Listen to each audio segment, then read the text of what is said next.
आज हम जानेंगे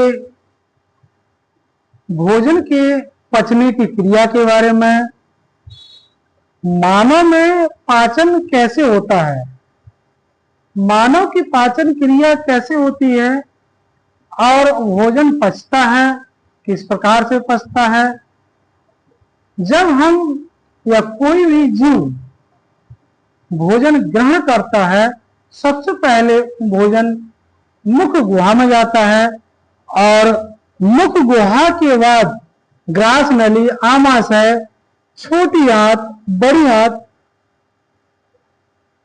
में जाकर पचने के फलस्वरूप गुदा द्वार द्वारा मल के रूप में बाहर निकल जाता है। भोजन के पचने की क्रिया मुख से ही शुरू होती है।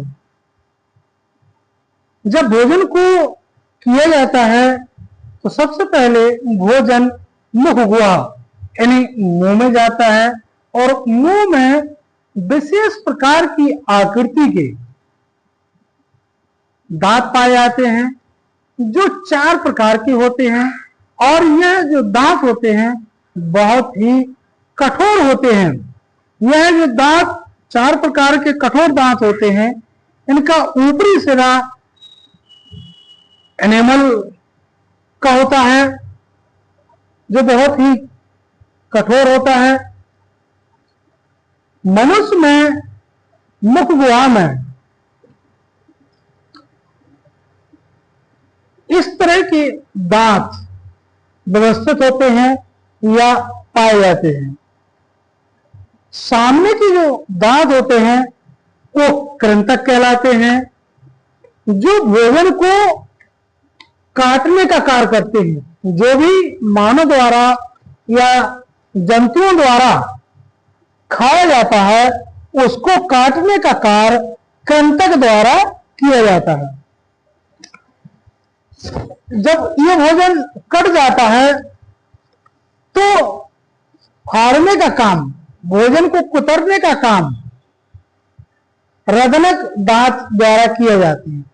रदनक दांत दोनों तरफ एक एक होता है, जबकि कृंतक सामने के दांत 2-2 होते हैं, जोड़े में होते हैं। ये भोजन कृंतक काटते हैं, रदनक उनको फाड़ते हैं और अग्र चवर्णक तथा चवर्णक ये भोजन को पीसने का काम करते हैं। ये दांत जो होते हैं जिस तरह नीचे जबड़े में होते हैं, ठीक उसी तरह ऊपर के जबड़े में भी पाए जाते हैं। इनकी आकृति अलग अलग होती है, बनावट। कृंतक आपका नुकीला होगा, रदनक का ऊपर नीचे का सिरा नुकीला, ऊपर का सिरा मोटा होता है, जबकि अग्र चवर्णक ये इसके बीच में गैप होता है, यानी कह सकते हैं ये 2 नुकीले सिरे इसके होते हैं और ऊपर मोटा होता है, जिसको हम दाढ़ भी बोलते हैं।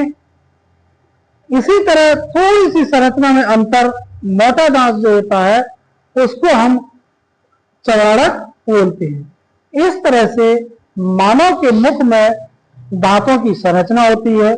जब भोजन पूर्ण रूप से चब जाता है, पिस जाता है, तो पैलेन एंजाइम मिलने के फलस्वरूप भोजन लसलसा, चिकना, लुगदी के रूप में ग्रास नली से होता हुआ आमाशय की ओर बढ़ जाता है।